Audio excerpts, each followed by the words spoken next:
제 이름은 박서연 36살입니다. 그리고 최근까지 저는 사람들이 거봐 완벽하게 지속될 수 있어 라고 말할 때 흔히 언급하는 모범적인 결혼 생활을 하고 있다고 생각했습니다. 우리는 과시하지 않았습니다. 우리는 서로 어울리는 옷을 입고 영원한 사랑에 대한 글귀와 함께 멋진 여행 사진을 올리는 그런 커플이 아니었습니다. 우리는 안정적이고 조용하고 현실적이었습니다.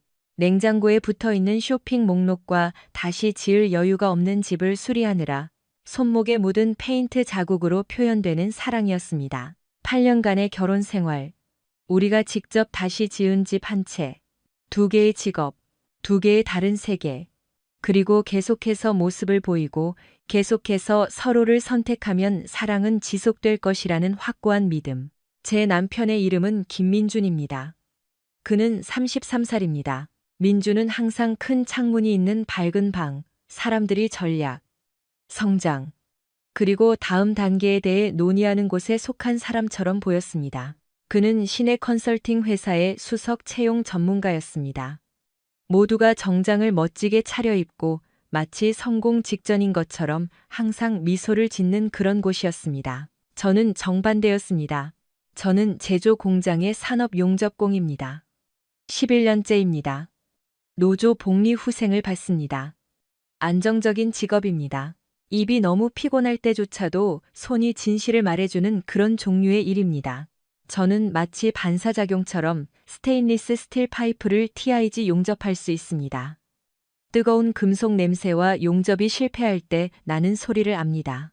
저는 머리에 연기 냄새가 배고 팔에 회색 먼지가 묻은 채 집에 오곤 했습니다. 모든 것을 요구하는 하루의 짧은 순간들. 민주는 예전에 제 그런 점을 아주 좋아했습니다. 그는 제가 집에 올 때마다 저를 부엌으로 끌어당겨 제 뺨에 키스하고 그 으름 때문에 코를 찡긋거리다가 마치 그것이 그의 하루 중 가장 멋진 일인 것처럼 웃곤 했습니다. 대부분의 저녁 우리는 함께 요리했습니다. 평범한 부부의 일이었습니다. 그는 그가 채용한 지원자들, 사무실의 소소한 다툼, 혹은 인턴 월급을 주면서 회사 문화에 맞는 사람을 찾고 싶어하는 고객들에 대해 이야기했습니다. 저는 안전 라벨이 단지 제한일 뿐이라고 생각해서 아세틸렌 가스통을 거의 폭발시킬 뻔한 녀석에 대해 이야기했습니다. 2개의 다른 세계였지만 한동안은 효과가 있었습니다. 처음 3, 4년은 정말 좋았습니다. 우리는 한강변에 수리가 필요한 집을 샀습니다. 반쯤 무너진 울타리도 나름의 특징이 있는 것처럼 잠재력이 있는 1980년대식 2층 집 중 하나였습니다. 우리는 주말마다 벽을 허물고 나무 바닥을 다시 칠하고 유튜브 튜토리얼 비디오를 보며 타일 까는 법을 배웠습니다. 그 비디오들은 항상 모든 것을 실제보다 쉬워 보이게 만들었습니다. 영원히 지속될 것 같았던 순간들이 있었습니다. 그가 사다리 위에서 천장을 칠하다가 머리에 흰 페인트를 떨어뜨리고 낄낄거렸습니다. 저는 전동 샌더를 들고 마당에 서서 먼지투성이가 된 채 우리가 우리만의 무언가를 만들고 있다는 것에 이상하게 자랑스러움을 느꼈습니다. 그러다 4년 차에 모든 것이 변했습니다. 영화처럼 일어나지는 않았습니다. 비명도 갑작스러운 배신도 없었습니다. 물이 돌을 닳게 하는 것처럼 일어났습니다. 민주는 더 큰 고객, 더 많은 책임, 더 많은 주목을 받게 되었고 그것은 더 많은 네트워킹 행사, 시내 레스토랑에서의 더 늦은 밤, 그리고 자정이 넘어 환한 미소와 여전히 손에 불이 켜진 휴대폰을 들고 비틀거리며 집에 돌아오는 것으로 끝나는 더 많은 고객 저녁 식사로 이어졌습니다. 저도 추가 근무를 했습니다. 개인 프로젝트를 맡고 주말 근무를 하고 우리가 주택담보대출과 끝없는 집수리 비용을 갚는 데 도움이 되는 것이라면 무엇이든 했습니다. 처음에는 별로 생각하지 않았습니다. 우리 둘 다 최선을 다하고 있었습니다. 그것이 우리가 스스로에게 들려준 이야기였습니다. 이것은 일시적인 것이고 우리는 함께 무언가를 만들고 있다는 것. 하지만 우리 사이의 거리는 점점 더 벌어졌습니다. 함께하는 저녁 식사는 정기적에서 가끔으로 줄었고 그러다 그가 늦는다고 문자를 보내는 동안 저는 밤 10시에 남은 스파게티를 먹게 되었습니다. 네트워킹. 제가 계획한 데이트는 마지막 순간에 취소되었습니다. 저는 그가 몇 주 동안 이야기했던 콘서트 티켓을 예매하고 일정을 비우고 상사에게 그날 밤 쉬어야 한다고 말했고 공연 3시간 전에 문자를 받았습니다. 회사에 급한 일이 생겼어. 못 가. 미안해. 하지만 그날 밤 저는 인스타그램에서 그의 사진을 보았습니다. 민준과 6명의 동료가 시내의 어느 루프탑 레스토랑에 있었습니다. 음료가 트로피처럼 줄지어 놓여 있었습니다. 모두들 피곤함이 무엇인지 모르는 것처럼 웃고 있었습니다. 저는 이해하려고 노력했습니다. 그에게는 목표가 있었고 야망이 있었습니다. 저는 그를 발목 잡는 아내가 되고 싶지 않았습니다.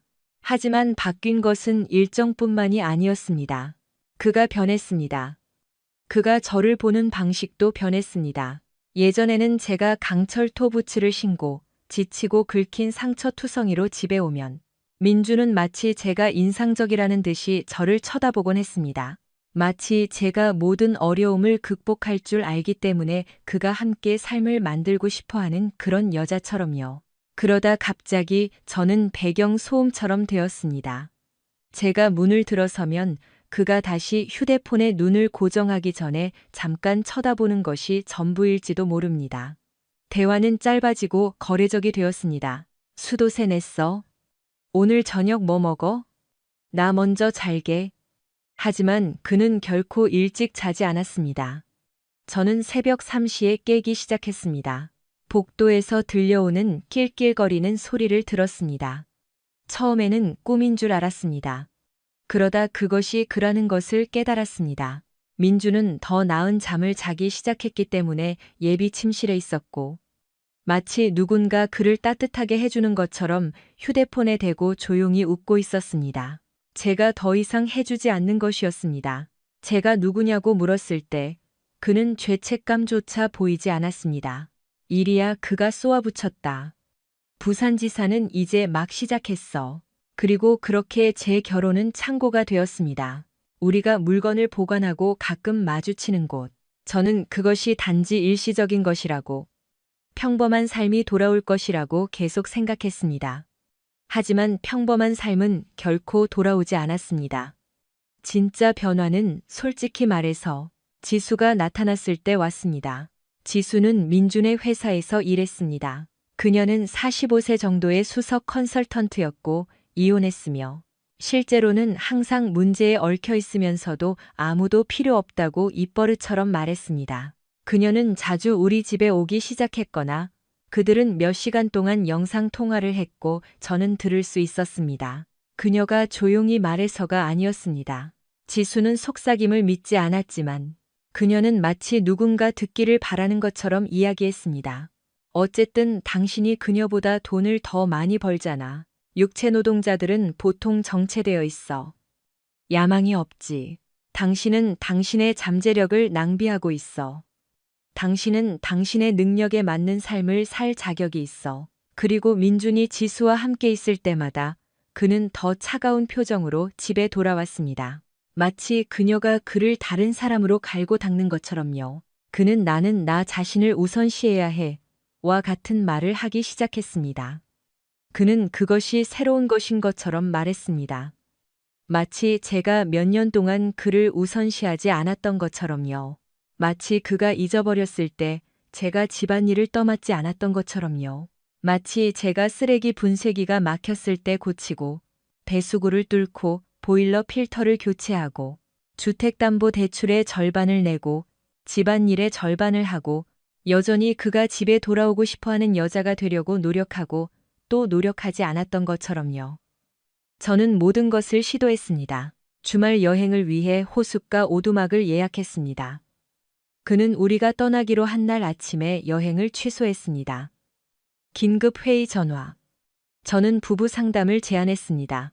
그는 제가 너무 과민 반응한다고 말했습니다. 저는 그가 가장 좋아하는 음식을 사왔습니다.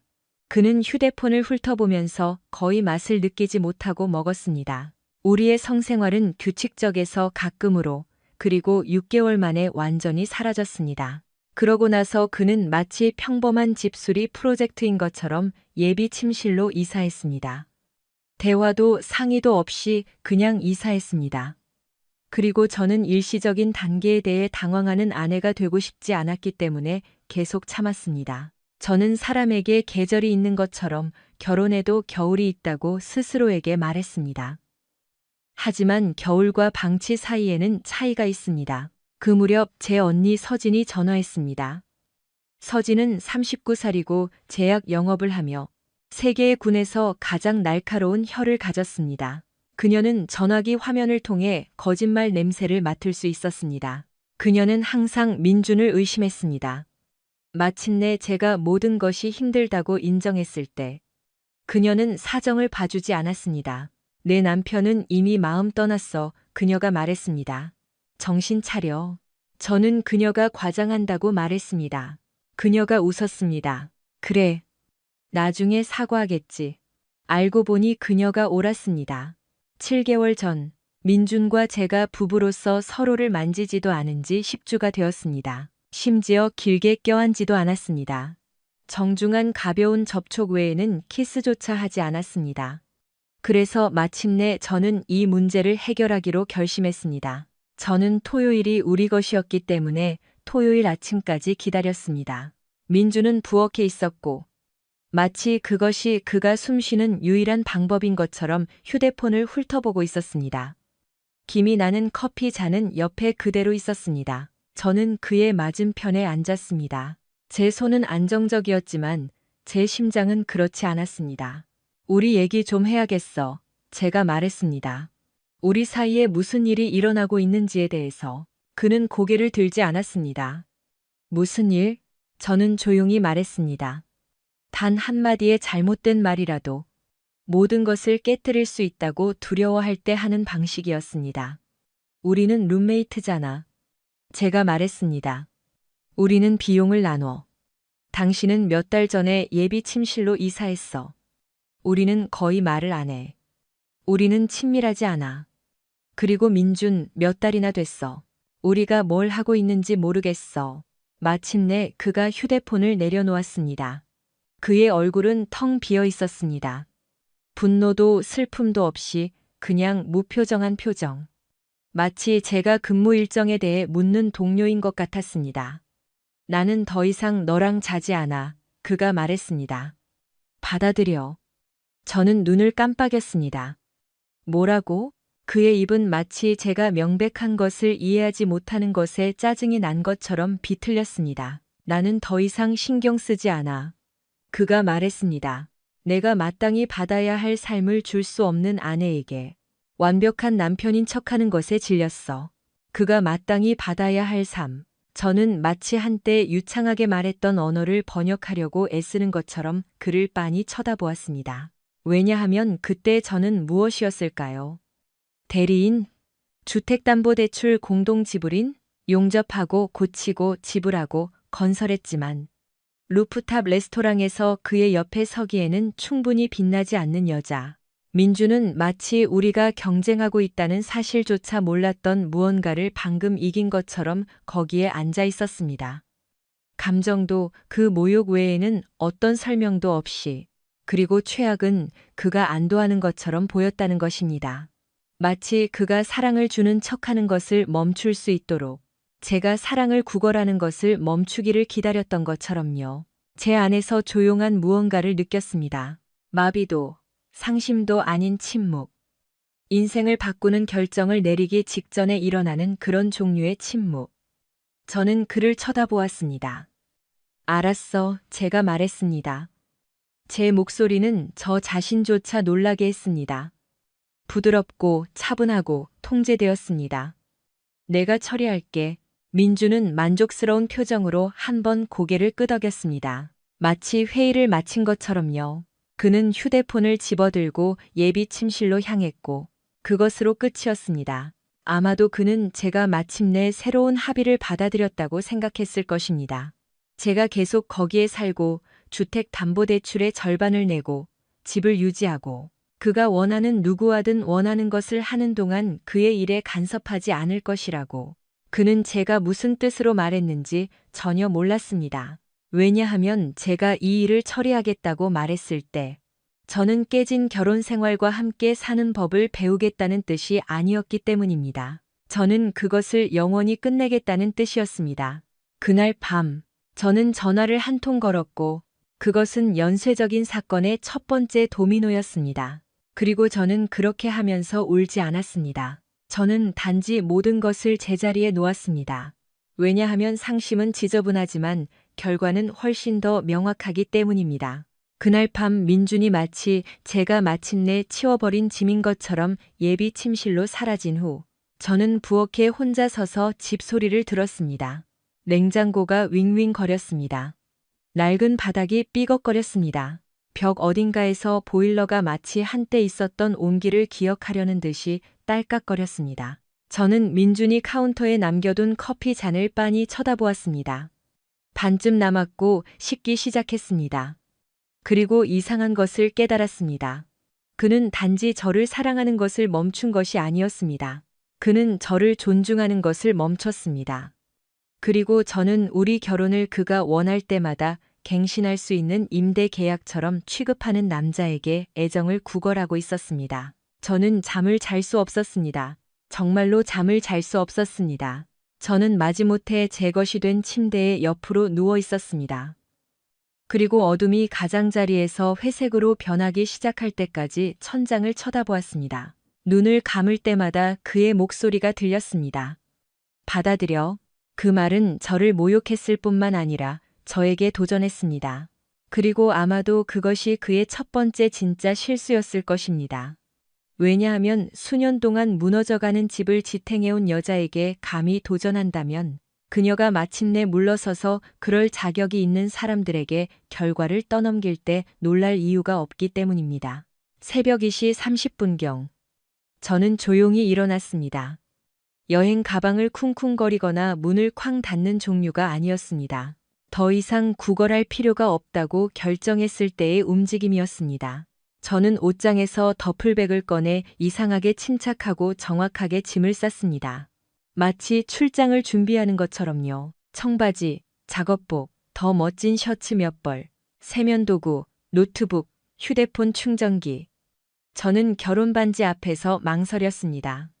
그것은 완고한 습관처럼 여전히 제 손가락에 있었습니다. 저는 아직 빼지 않았습니다. 제가 이 결혼을 믿어서가 아니라 제 일부가 깨끗한 손과 맑은 정신으로 이 일을 끝내고 싶었기 때문입니다. 그러고 나서 저는 차고로 가서 작은 공구 상자를 챙겼습니다. 뻔한 것도 제가 집을 뒤지고 있다고 생각하게 만들 만한 것도 없었습니다. 단지 기본적인 것들 뿐이었습니다. 저는 예비 침실 문에서 멈췄습니다. 문틀 아래의 불빛은 꺼져 있었습니다. 그는 잠들었거나 아니면 또 다른 사람의 귀에 조용히 웃으며 전화 통화를 하고 있었습니다. 저는 확인하지 않았습니다. 더 이상의 확인은 필요 없었습니다. 저는 부엌으로 돌아와 우리가 쇼핑 목록과 페인트 용품을 적는데 사용했던 메모장에서 종이 한 장을 찢었습니다. 제 글씨는 깔끔하고 일관성 있었고 감정도 애원도 없이 단지 한 문장이었습니다. 당신은 공간을 원했어. 여기 있어. 정말 필요한 경우가 아니면 연락하지 마. 저는 식어가는 커피 잔 옆에 있는 부엌 카운터에 그것을 남겨두었습니다. 마지막 병치. 그의 무관심. 제 결과. 새벽 5시에 저는 현관문으로 살금살금 나가서 조용히 문을 닫았습니다. 바깥 공기는 차가웠고 폐를 태우는 듯한 종류의 추위였습니다. 제 차 창문은 가장자리가 얼어 있었습니다. 저는 낡은 포인트 카드로 얼음을 긁어냈습니다. 가슴이 텅 빈 느낌이었지만 제 손은 안정적이었습니다. 저는 지훈의 집으로 운전해 갔습니다. 지훈은 제 오빠도 영웅적인 구원자도 아니었습니다. 그는 우리가 16살 때부터 가장 친한 친구였습니다. 차에서 이상한 소리가 날 때 항상 도와주고 먼저 말하지 않는 한 왜 피곤해 보이는지 절대 묻지 않는 그런 친구였습니다. 그는 중장비 기사였고 직설적이었으며 예비 침실과 흔들리지 않는 도덕적 나침반을 가지고 있었습니다. 그날 밤 제가 그에게 전화해서 민준이 한 말을 이야기했을 때 두 사람 사이에는 긴 침묵이 흘렀습니다. 그러다 지훈이 한숨을 쉬며 말했습니다. 여기서 자. 질문은 안 할게. 깨끗한 시트를 깔아둘게. 이제 새벽 5시에. 그는 운동복 바지와 티셔츠 차림으로 머리는 곤두서고 눈은 잠이 덜 깬 채로 아파트 문을 열었습니다. 그는 제 얼굴을 한번 쳐다보고는 자세한 것을 묻지 않았습니다. 그는 단지 옆으로 비켜서서 말했습니다. 들어와. 저는 더플백을 마치 무게가 없는 것처럼 들고 그의 아파트로 들어섰습니다. 그리고 몇 달 만에 처음으로 저는 제 집에서 오랫동안 느끼지 못했던 것을 느꼈습니다. 그것은 안전이었습니다. 아픔이 사라져서가 아니라 제가 더 이상 그 아픔 속에 혼자가 아니었기 때문입니다. 제가 그의 소파 가장자리에 앉아 허공을 빤히 쳐다보는 동안 지우는 커피를 내렸습니다. 얘기하고 싶어? 그가 부드럽게 물었습니다. 저는 침을 삼켰습니다. 똑똑해지고 싶어. 제가 말했습니다. 그것이 그의 완전한 주의를 끌었습니다. 알았어. 그가 말했습니다. 어떻게 똑똑하게? 저는 제 손을 내려다보았습니다. 굳은 살이 박히고 거칠고 모든 것을 고치는 손. 내 삶을 잃지 않고 떠나고 싶어. 제가 조용히 말했습니다. 그가 이것을 받아들이는 것이 어떤 것인지 이해하게 하고 싶어. 지우는 웃지 않았지만 그의 눈에는 단단함이 서렸습니다. 그럼 변호사를 찾아. 그가 말했습니다. 먼저. 그리고 저는 그렇게 했습니다. 그날 아침. 민준이 아마도 예비 침실에서 깊이 잠들어 마침내 저에게 침묵을 가르쳤다고 평화롭게 믿는 동안 저는 노트북을 열고 남자들이 그들을 과소평가할 때 여자들이 흔히 하는 일들을 시작했습니다. 저는 목록을 만들었습니다. 은행 계좌, 주택담보대출, 공과금, 퇴직금 계좌, 세금 신고서, 혼전계약서, 혼전계약서. 그 단어만 들어도 목이 메었습니다. 민준의 아버지가 우리 결혼 전에 그것을 고집했습니다. 그는 투자은행, 자산관리, 가족 재산 보호 분야에서 일하는 그런 종류의 사람이었습니다. 당신의 가치를 측정하는 것처럼 악수하는 그런 사람이었습니다. 그 당시에는 저는 그것이 정상이라고 스스로에게 말했습니다. 저는 돈 때문에 민준과 결혼하는 것이 아니었습니다. 저는 제 수입, 제 자존심, 제 이름이 있었습니다. 그래서 저는 그것이 그의 아버지가 통제력을 느끼기 위한 서류 절차일 뿐이라고 가정하고 제대로 읽지 않고 혼전 계약서에 서명했습니다. 그리고 저는 사랑이 그것을 무의미하게 만들 것이라고 가정했습니다. 사랑은 항상 사람을 부주의하게 만듭니다. 정오까지. 저는 제 이름으로만 된 새로운 은행 계좌를 개설했고 직접 입금을 전환했으며 공동 계좌에서 제 몫을 정확하게 계산했습니다. 저는 제 몫을 인출하고 그의 몫은 그대로 두었고 모든 것을 기록했습니다. 스크린샷, PDF 파일, 메모. 저는 사소해서 그런 것이 아니었습니다. 결혼을 기업 구조 조정처럼 취급하는 사람과 상대할 때 감상주의로는 살아남을 수 없기 때문에 그렇게 했습니다. 정확함으로 살아남는 것입니다. 월요일 아침, 지우는 저를 시내의 한 사무실로 데려다 주었습니다. 변호사의 이름은 김 변호사였고 지훈의 형이 추천했습니다. 김 변호사의 사무실은 작고 벽에 액자에 담긴 학위증이 걸려 있었고 인간의 배신의 모든 형태를 본 듯한 침착한 표정이었습니다. 우리는 그의 맞은편에 앉았습니다. 저는 그의 책상 위에 명세서, 주택담보대출 서류, 제가 인쇄한 문서들로 가득 찬 두꺼운 서류철을 놓았습니다. 마치 제가 법정 소송을 준비하는 것처럼요. 사실 그랬으니까요. 김 변호사는 첫 페이지를 훑어보았습니다. 결혼 8년 차군요. 그가 말했습니다.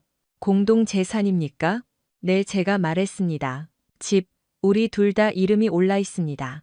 그가 고개를 끄덕이며 페이지를 넘겼습니다. 자녀는요? 없습니다. 폭력 전과는요? 없습니다. 분류는요? 그 단어는 휘발유 근처에 놓인 성냥 같았습니다. 저는 숨을 참았습니다. 저는 증거가 없다고 인정했습니다. 하지만 김 변호사는 참을성이 없어서가 아니라 단호하게 손을 살짝 들었습니다. 혼전 계약서에 서명했습니까? 배가 너무 꽉 조여서 무릎에 있는 것 같았습니다. 네, 제가 말하며 또 다른 서류철을 앞으로 밀었습니다. 민준의 아버지가 고집했습니다.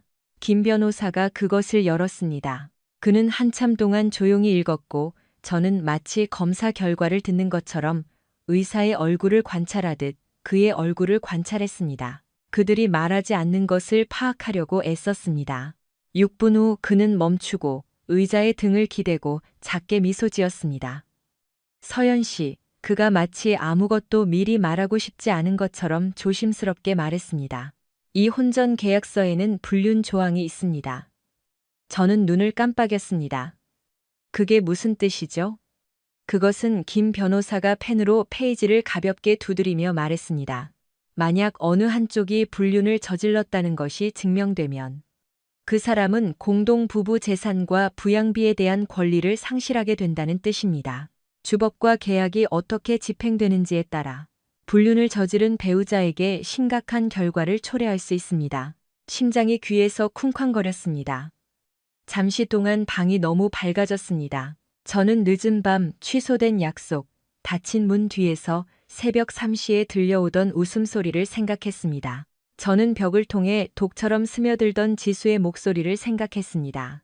당신은 더 나은 자격이 있어. 그리고 그때 저는 작고 거의 중요하지 않다가 정말로 중요해질 때까지는 중요하지 않았던 무언가를 기억해냈습니다. 우리는 오래된 태블릿 PC, 몇 년 전의 요리법과 집수리 튜토리얼 비디오를 보기 위해 사용했던 값싼 종류의 태블릿 PC를 가지고 있었습니다. 우리 휴대폰이 더 좋아지고 여가 시간이 줄어들면서 서랍에 처박혀 있었습니다. 하지만 그것을 재설정할 때 우리는 그것을 공유 클라우드 계정에 연결했습니다. 그리고 민준, 휴대폰을 마치 산소처럼 여기며 살았던 민준은 어떤 것에서도 로그아웃하지 않았습니다.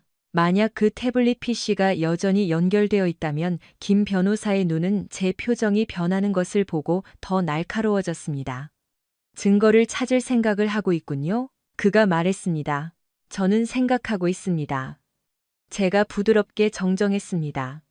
증거는 이미 존재할 수도 있습니다. 김 변호사의 목소리가 낮아졌습니다. 제 말을 잘 들으세요. 법을 어기지 마세요. 해킹하지 마세요. 침입하지 마세요. 침입하지 마세요.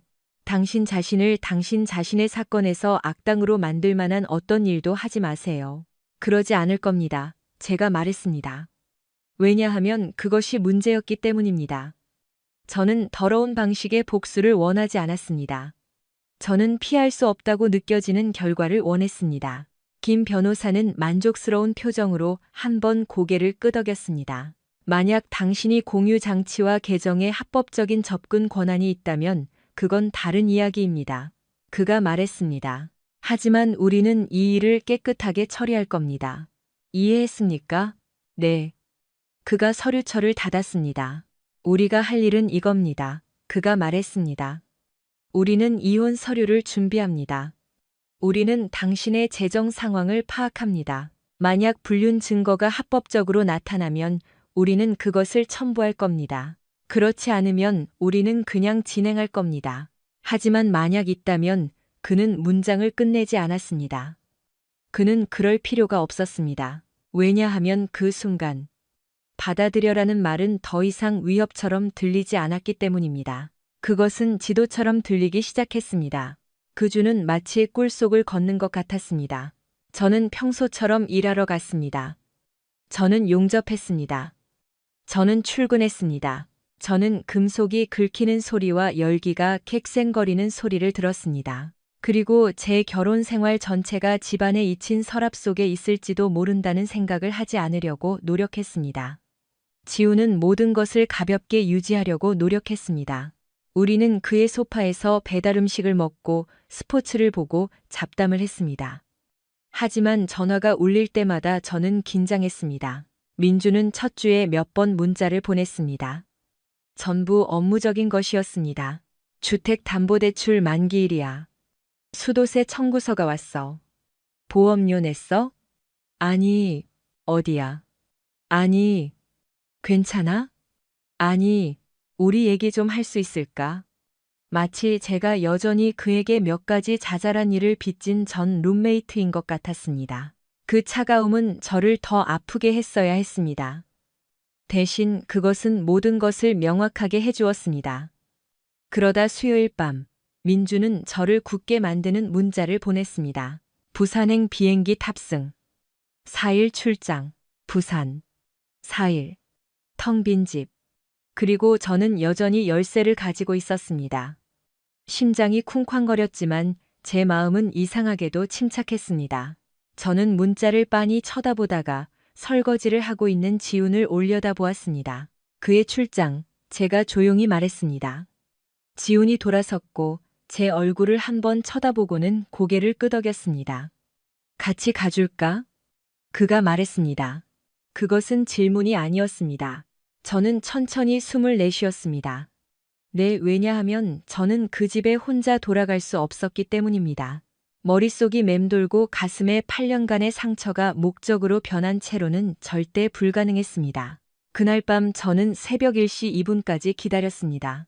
이웃들이 집에 들어가고 커튼을 치고 다른 일에 신경 쓸 만큼 충분히 늦은 시간이었습니다. 지훈이 운전했습니다. 저는 창문 밖으로 스쳐 지나가는 거리들을 보았고 손바닥은 땀으로 축축했고 턱은 악물었습니다. 우리가 집에 도착했을 때 집은 똑같아 보였습니다. 같은 현관등, 제가 결코 완성하지 못한 미완성 화단, 한때 가족의 상징이었던 현관문. 이제는 범죄 현장 입구처럼 느껴졌습니다. 저는 열쇠로 문을 열었습니다. 자물쇠가 부드럽게 딸깍 소리를 냈습니다. 마치 오랫동안 기다렸다는 듯이. 안에는 민준의 향수 냄새와 제가 항상 사던 레몬향 소독제 냄새가 희미하게 났습니다. 저는 불을 하나만 켰습니다. 부엌에는 제 메모가 사라져 있었습니다. 물론이죠. 저는 태블릿 PC가 있었던 서랍으로 곧장 갔습니다. 심장이 너무 세게 뛰어서 지훈도 들을 수 있을 것 같았습니다. 저는 그것을 꺼냈습니다. 화면은 어두웠고 먼지가 쌓여 있었고 잊힌 것처럼 보였습니다. 저는 충전기를 꽂았고 그것이 천천히 마치 긴 잠에서 깨어나는 것처럼 충전되기 시작했을 때 제 팔의 솜털이 곤두서는 것을 깨달았습니다. 때로는 진실을 찾을 필요가 없습니다. 때로는 그것이 당신이 외면하는 것을 멈출 때까지 당신의 집안에 계속 있었습니다. 태블릿 PC는 제가 생각했던 것보다 부팅하는데 더 오랜 시간이 걸렸습니다. 30분. 길고 견딜 수 없는 30분 동안 화면은 어두웠고 충전 아이콘은 느린 심장 박동처럼 깜빡였습니다. 저는 민준이 저에게 이 일을 해결하라고 말했던 바로 그 부엌 식탁에 앉아 아무 말도 하지 않았습니다. 지훈도 마찬가지였습니다. 그는 카운터에 기대어 팔짱을 끼고 마치 나중에 필요하다면 증언으로 사용하기 위해 모든 세부 사항을 기억하려는 듯이 방을 둘러보았습니다. 그는 저를 재촉하지도 정신을 산만하게 하지도 않았습니다. 그것이 바로 진짜 지원이었습니다. 태블릿 PC가 마침내 켜졌을 때 저는 손으로 느끼기 전에 가슴으로 그것을 느꼈습니다. 홈 화면이 로드된 다음 알림이 쏟아지기 시작했습니다. 하나 또 하나. 메시지가 나타나고 이메일이 넘쳐나고 달력 알림이 빈 공간을 채웠습니다. 메시지의 구석의 숫자가 빠르게 증가했습니다. 312개의 읽지 않은 메시지. 배가 꽉 조여왔습니다. 대부분은 스팸이었습니다. 업무 단체 메시지였지만 저를 얼어붙게 만든 것이 있었습니다. 단 하나의 글자로 저장되어 있었습니다. 저는 그것을 눌렀습니다. 첫 번째 메시지는 7개월 전이었습니다. 민준이 예비 침실로 이사한 시기. 친밀함이 일시적인 단계에서 무기가 되기 시작한 시기. 첫 번째 메시지들은 꽤 무해해 보였습니다. 오늘 회의 좋았어요. 참여시켜 주셔서 감사합니다. 그 고객을 완벽하게 처리하셨어요. 업무적인 것, 전문적인 것. 그러다 유리에 퍼지는 균열처럼 어조가 바뀌었습니다. 행사 후 그 술 한 잔이 계속 생각나네요. 오늘 밤 정말 멋져 보였어요. 그렇게 일찍 집에 가지 않았으면 좋았을 텐데요. 제 손이 떨리기 시작했습니다. 저는 화면을 스크롤했습니다. 메시지들은 점점 더 가까워졌습니다. 친밀하고 평범하고 둘만의 농담. 업무에 대한 불평, 그리고 저에 대한 불평. 그녀는 내 세계를 이해하지 못할 거야. 그녀는 항상 피곤해. 우리는 지금 기본적으로 룸메이트야. 그 문장은 저를 아프게 했습니다. 왜냐하면 그가 그 글자들을 타이핑하는 동안 저는 그가 결코 오지 않을 오두막에서 주말 여행을 예약하고 있었기 때문입니다. 저는 계속 스크롤했습니다. 호텔 이름, 날짜, 객실 번호, 사진. 제가 사준 양복을 입은 민준의 셀카. 넥타이는 느슨해지고 제가 1년 넘게 저를 향해 보지 못했던 비뚤어진 미소. 그러다 식당에서, 카페에서, 호텔바에서 함께 있는 그들의 사진, 그리고 시야가 흐려졌습니다. 우리 거실에서 찍은 사진. 우리 집. 우리 침대 시트. 저는 소리를 내지 않으려고 깊은 숨을 들이마셨습니다. 지훈이 더 가까이 다가왔고 그의 턱은 굳어졌습니다. 내가 멈춰줄까? 그가 조용히 물었습니다. 아니, 제가 말했습니다. 왜냐하면 지금 멈추면 나는 결코 끝내지 못할 테니까. 대화 말미에 연락처 이름이 업데이트되었습니다. 유나. 저는 그녀를 즉시 알아봤습니다. 수석 컨설턴트, 정중하고 항상 흠잡을 데 없이 차려입었고 마치 브랜드 카탈로그에서 막 나온 것 같았습니다. 민준이 좋은 의미로 인상적이라고 말했던 그런 종류의 여자. 지수가 존경했던 그런 종류의 여자. 메시지들은 단지 육체적인 것만이 아니었습니다. 그들은 전략적이었습니다. 그들은 마치 사업 계획인 것처럼 거짓말을 조율했습니다. 나는 그것이 채용 저녁 식사라고 말할 거야. 그녀에게 필수라고 말해. 부산 여행 확정. 지난번과 같은 호텔. 부산. 필수 컨퍼런스. 민준이 제게 보냈던 것. 컨벤션 센터 앞에서 웃으며 포즈를 취한 사진. 이름표가 선명하게 보였습니다. 준비된 증거. 저는 서진 앞에서 그를 변호했던 것을 기억했습니다. 그는 그런 식으로 거짓말하지 않을 거야. 저는 계속 스크롤했습니다. 거래. 그들 사이에 전송된 호텔 청구서 스크린샷. 우리 공동 계좌에서 지불. 저는 제 안에 무언가가 명확하게 부서지는 것을 느꼈습니다. 조각으로가 아니라 밝은 진실로. 이것은 혼란이 아니었습니다. 이것은 무관심이 아니었습니다. 이것은 7개월간의 불륜이었고 제 노력, 인내, 침묵으로 자금을 조달하고 완벽하게 기록되었습니다. 그녀는 절대 알아내지 못할 거야. 그녀는 너무 일에 집중해 있어.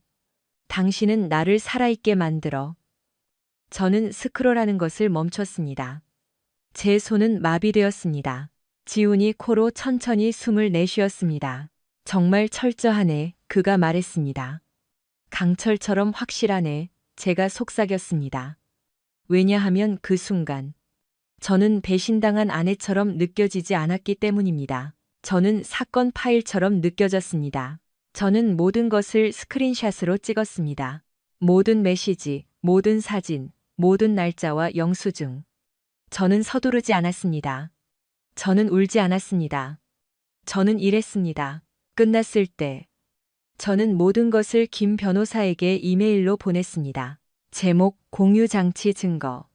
조언 부탁드립니다. 그는 이 시간 이내에 저에게 전화했습니다. 모든 것이 명확합니다. 그가 말했습니다. 그리고 이것은 끔찍합니다. 목이 메었습니다. 그래서 이제 어떻게 되죠? 이제 김 변호사가 침착하게 말했습니다. 만약 우리가 이 문서를 첨부하여 소송을 제기하면 그는 거의 아무것도 없이 떠나게 될 겁니다. 그리고 당신은 그것에 대비가 되었는지 결정해야 합니다. 저는 망설이지 않았습니다. 네. 민준의 남은 출장 기간 동안 집은 조용했습니다. 너무 조용했습니다. 그가 금요일 밤에 돌아왔을 때 그는 부산에 대해 언급하지 않았습니다. 제가 어디에 있었는지 묻지 않았습니다. 단지 문자를 보냈습니다. 공과금을 내야 해. 일요일에 들를 수 있을까? 일요일. 마치 제가 여전히 대기 중인 것처럼. 저는 동의했습니다. 제가 그에게 빚진 것이 있어서가 아니라 그가 무엇을 협상하고 있다고 생각하는지 보고 싶었기 때문입니다. 일요일 아침. 저는 혼자 그곳으로 운전해 갔습니다. 집은 똑같아 보였습니다. 민주는 부엌 식탁에서 기다리고 있었고 우리 결혼의 파탄에 대해 이야기하기보다는 점심을 먹으러 가는 것처럼 차려입고 있었습니다. 그는 마치 이것이 회의인 것처럼 저에게 앉으라고 손짓했습니다. 생각해봤어. 그가 시작했습니다. 우리에 대해서. 저는 아무 말도 하지 않았습니다. 그는 부드럽게 계속했습니다. 나는 전통적인 결혼이 모든 사람에게 맞는다고 생각하지 않아. 모든 것이 변했다고 해서 모든 것을 버릴 필요는 없어. 변했다고? 그는 앞으로 몸을 기울였습니다. 우리는 재구성하고 현대화하고 비용을 공유하고 각자의 삶을 살고 기대 없이 압박 없이 살 수 있어.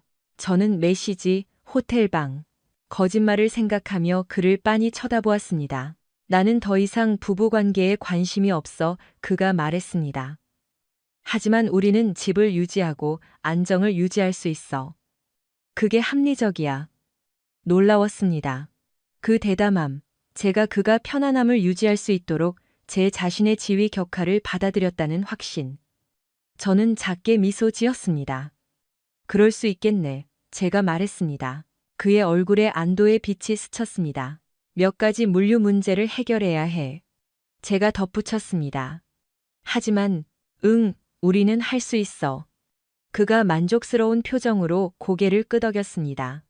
그가 자신의 룸메이트 꿈을 이야기하는 동안 김 변호사가 모든 메시지, 모든 사진, 모든 거짓말과 함께 이혼 서류를 마무리하고 있다는 것을 전혀 몰랐습니다. 그리고 우리가 한때 함께 식사했던 저녁 식탁에서 아무렇지 않게 한 제안은 제가 하려는 일을 더욱 필요하게 만들 뿐이었습니다. 왜냐하면 민주는 아내를 원하지 않았고 그는 인프라를 원했고 저는 다른 사람의 탈출 계획의 기반으로 이용되는 것에 질렸기 때문입니다. 월요일 아침은 제가 생각했던 것보다 더 빨리 왔습니다. 시간이 더 빨리 흘러서가 아니라 다른 사람이 변하기를 기다리는 것을 멈추기로 결정하면 당신의 삶은 더 이상 정체되지 않기 때문입니다. 오전 9시 12분, 김 변호사는 저에게 단 한 문장의 이메일을 보냈습니다. 소장 접수 완료. 첨부된 것은 이혼 소장이었습니다. 모든 페이지는 깔끔하고 정돈되고 간결했습니다. 혼전 계약서는 조용한 지뢰처럼 그 안에 들어 있었습니다. 불륜 조항은 거의 수술에 가까울 정도로 정확하게 강조되어 있었습니다.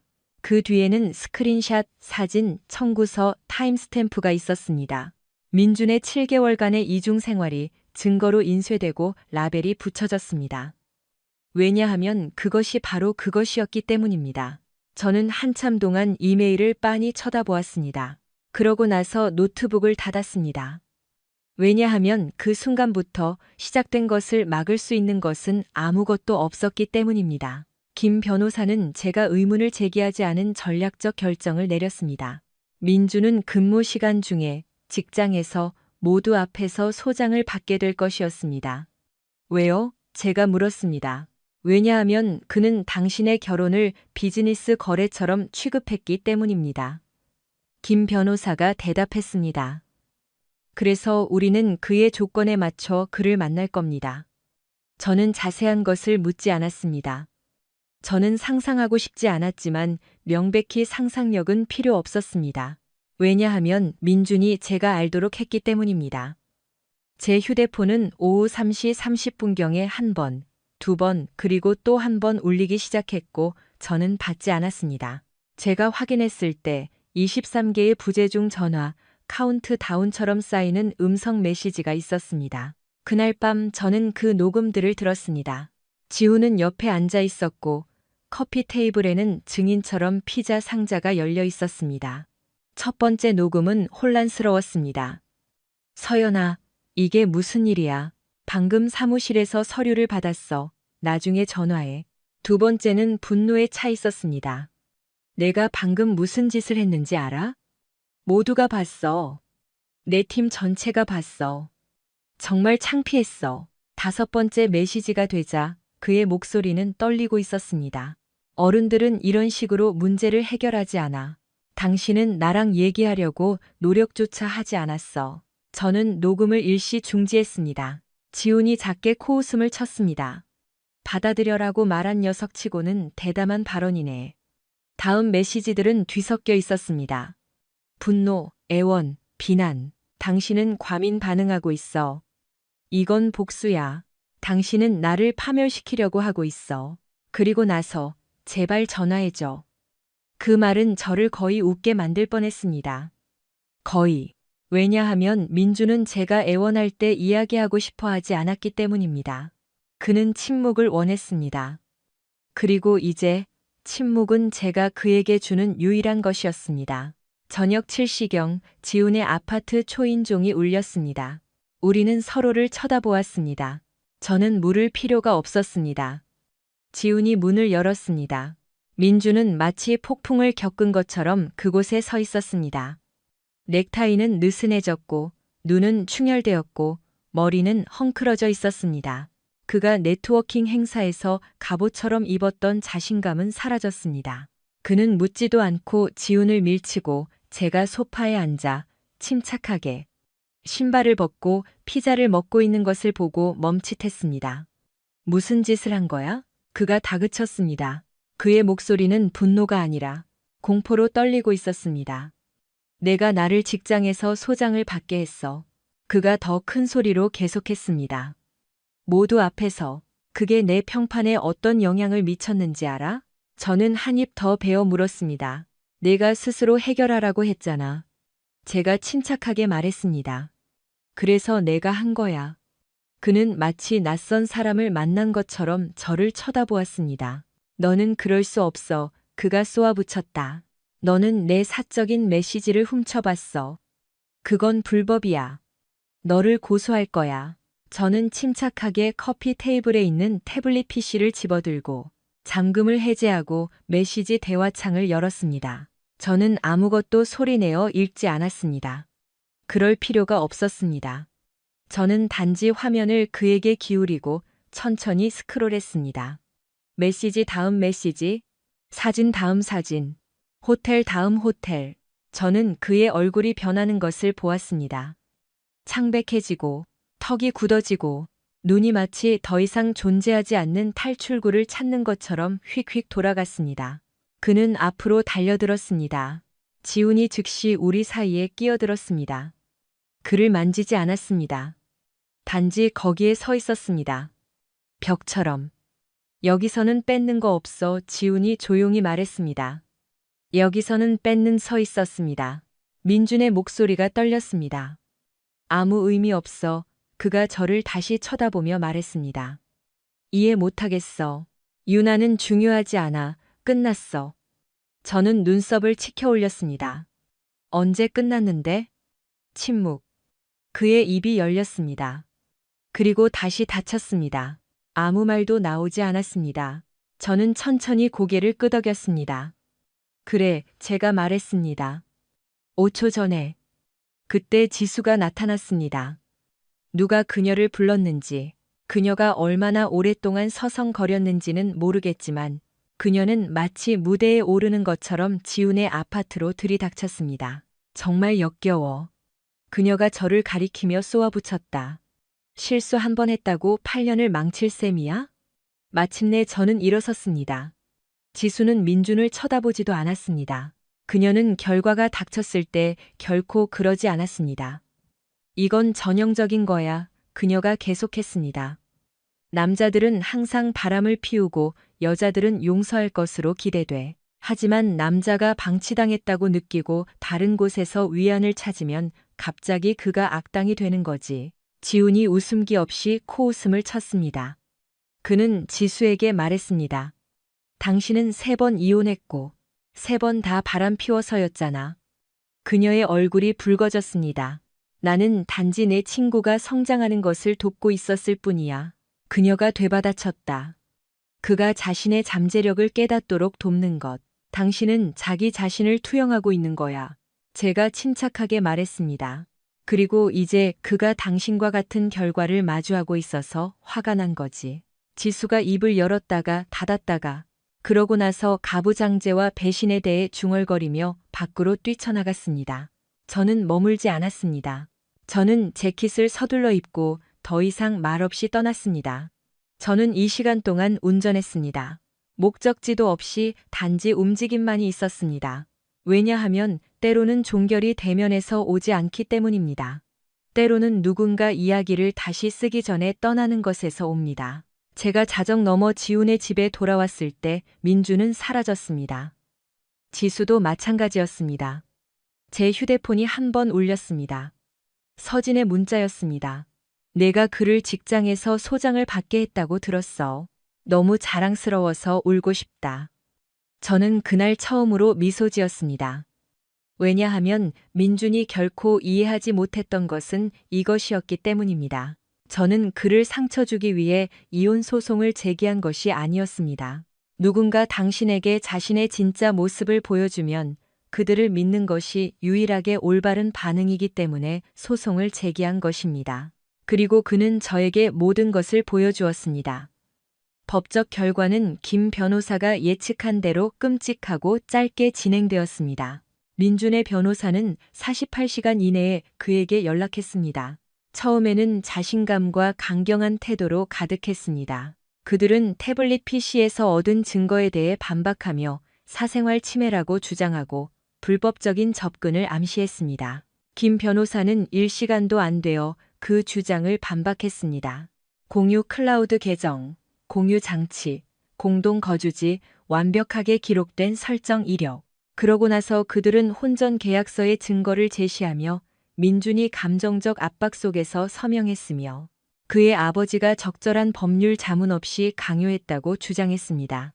김 변호사는 공증된 서명, 증인 진술, 그리고 독립적인 법률 자문을 확인하는 타임스탬프가 찍힌 이메일로 반박했습니다. 모든 것이 완벽했습니다. 그들의 입장을 무너뜨린 마지막 것은 불륜 조항이었습니다. 불륜이 증명되면 배신한 배우자는 결혼 전에 축적된 자산만 유지하게 됩니다.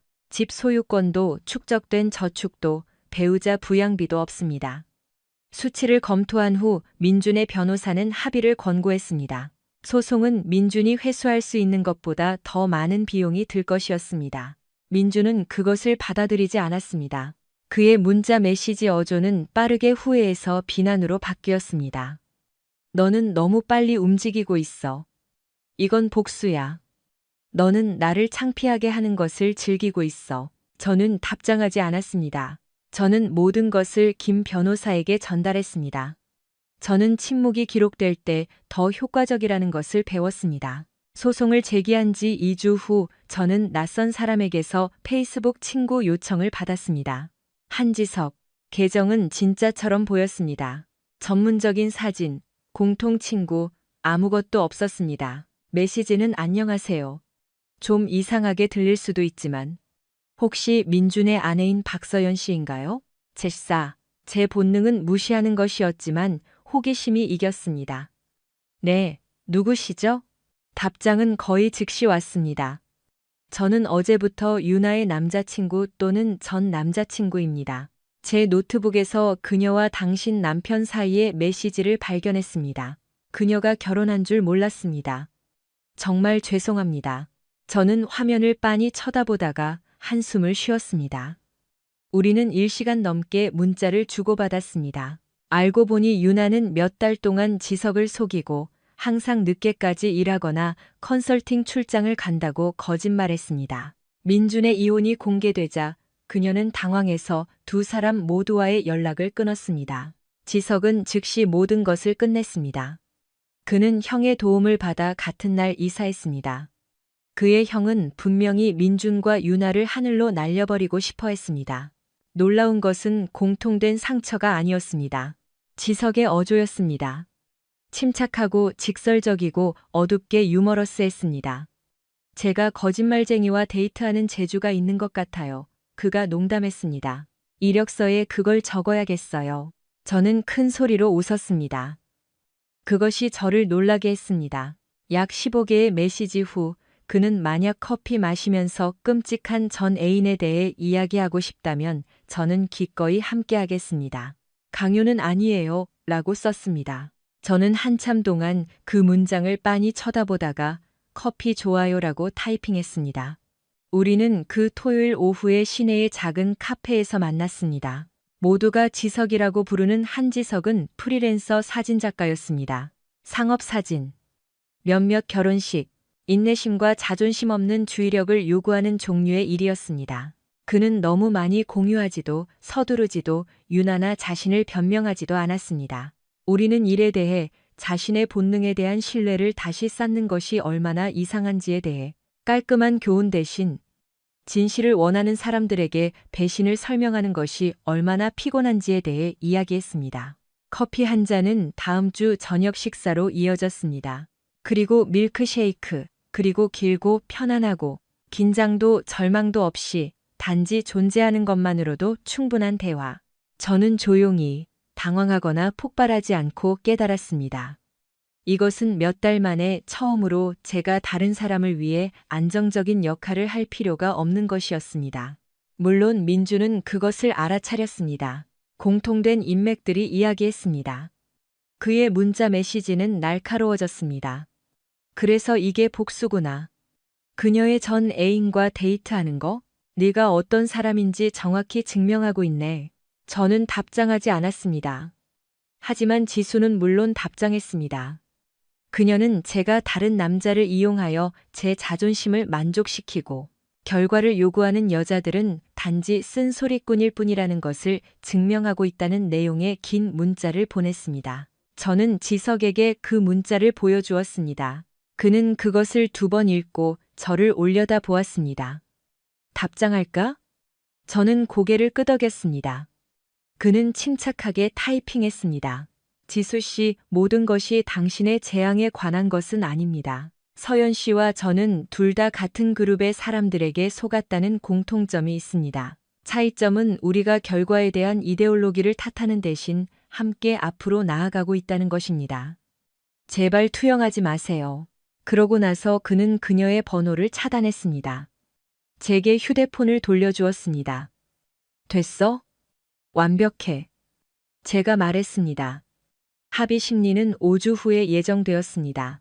김 변호사는 빠를 것이라고 말했고 실제로 30분밖에 걸리지 않았습니다. 판사는 서류를 검토하고 일반적인 질문을 하고 분쟁이 없음을 확인했습니다. 민주는 맞은편에 앉아 그 어느 때보다 작아 보였습니다. 자신감도 연설도 없이 오직 서명만이 있었습니다. 집은 제 것이었습니다. 저축은 제 것이었고 그의 결혼 전 퇴직금 계좌는 예외였습니다. 배우자 부양비도 위자료도 없었습니다. 8년이 잉크와 망치 소리와 함께 사라졌습니다. 제가 법원을 나왔을 때 지석은 햇볕 아래에서 기다리고 있었습니다. 어땠어? 그가 물었습니다.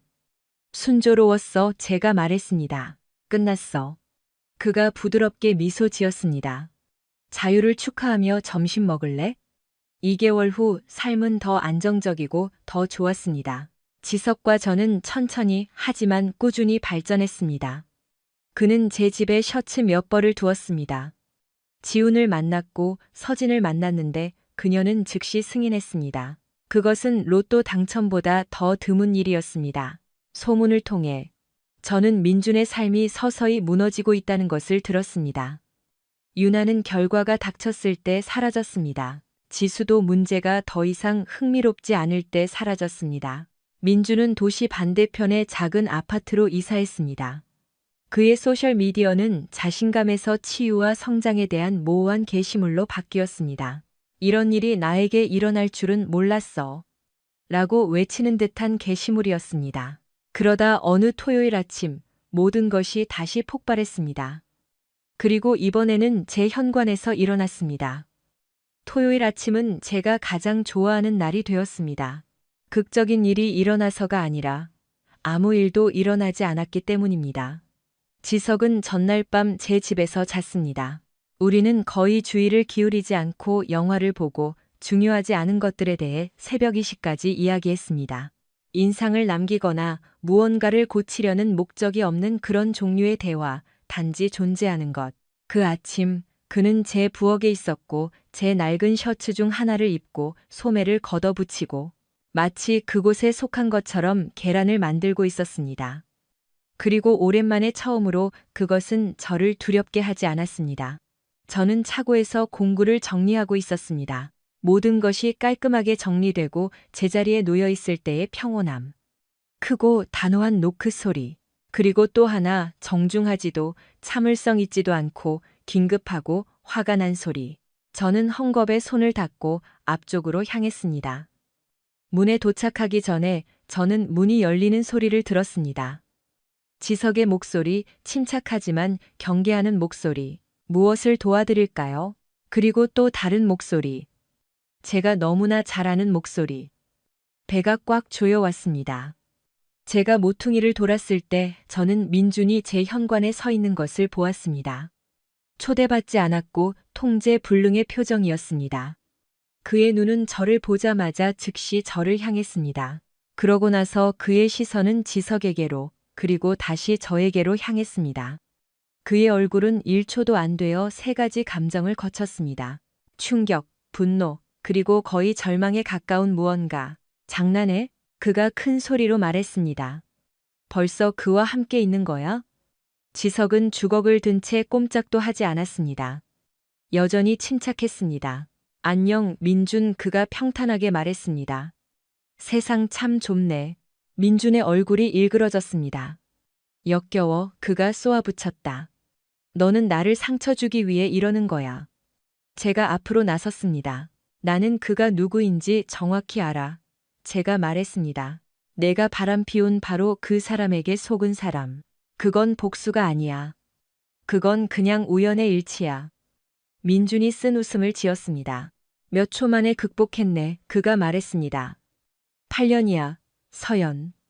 네가 아내인 척했던 8년. 지석이 마침내 말했습니다. 모든 것이 너에 관한 것은 아니야. 그가 말했습니다. 우리는 앞으로 나아가고 있어. 너도 시도해봐. 됐어. 민준이 앞으로 나서서 지석의 가슴을 세게 밀었습니다. 모든 것이 느려지는 것 같았습니다. 지석은 비틀거리지 않았습니다. 움찔하지도 않았습니다. 그는 민준의 손목을 중간에 잡았습니다. 하지마. 지석이 조용히 말했습니다. 민준이 다른 손으로 휘두르려고 했습니다. 나쁜 선택이야. 지석은 쉽게 그 타격을 막고 옆으로 비켜서서 민준을 완벽한 정확성으로 넘어뜨렸습니다. 민준은 현관에 세게 넘어졌고 이웃집 커튼이 흔들릴 만큼 충분히 큰 소리가 났습니다. 일어나서 가, 지석이 침착하게 말했습니다. 아니면 경찰을 부를 거야. 민준이 허둥지둥 일어섰습니다. 땀과 눈물로 마스카라가 번졌습니다. 이건 폭행이야. 그가 소리쳤습니다. 너희 둘 다 미쳤어. 그가 다시 달려들었습니다. 지석은 옆으로 피하고 그의 추진력을 방향을 바꿔 그를 잠시 차고 문에 고정시켰습니다. 단호하고 통제되고 불필요한 힘이 없는 움직임. 끝났어, 지석이 말했습니다. 내 차로 돌아가서 떠나. 아니면 경찰을 부르고 폭행과 무단 침입으로 고소할 거야. 내가 선택해. 민준은 얼어붙었습니다. 저를 쳐다보며 구출되기를 용서받기를 기다렸습니다. 제가 마지막으로 그를 결과로부터 구해줄 것을 기다렸습니다. 저는 꼼짝도 하지 않았습니다. 들었잖아. 제가 말했습니다. 너는 무단 침입하고 있어. 떠나. 그의 눈에 상처의 빛이 스쳤습니다. 그리고 자기 보존 본능이 발동했습니다. 그는 뒤로 물러서며 의미 없는 모욕을 소리치고 제 잔디밭에 반쯤 주차된 차로 비틀거리며 다가가 마치 범죄 현장에서 도망치는 것처럼 쏜살같이 달려갔습니다. 지석이 천천히 숨을 내쉬었습니다. 미안해. 그가 저에게 돌아보며 말했습니다. 소란을 피우고 싶지 않았어. 내가 본 것 중 가장 정중한 대응이었어. 제가 말했습니다. 정말 감명받았어.